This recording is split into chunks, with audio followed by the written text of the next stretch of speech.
I did a lot of directing traffic in the Boston area, and you would stand there, it could be 8, 10, 12 hours, and I actually loved doing it. I progressively felt more and more discomfort in my knees. I have enough challenges in my day-to-day life without struggling to be able to walk, right? The knees were beginning to dictate what was going to happen in my life. So I came in to see Dr. Tran. The first thing he talked to me about was not total knee replacements, but getting me back to what I used to do. He did the x-rays and he said, you know, we can make this happen with a partial knee implant. He said, and the recovery is much shorter, and I expect a positive result. Those words were so attractive to me because over time I gradually have done less and less. The day of the surgery, my wife drove me, and what you would expect, right?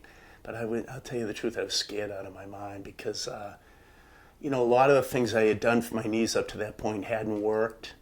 So, of course, that's right in the front of my mind. What if this doesn't work? What if it's a mistake? The funny part of all this is that the very next day, I was walking on crutches by myself around my neighborhood. Within a day or two, I went to one crutch.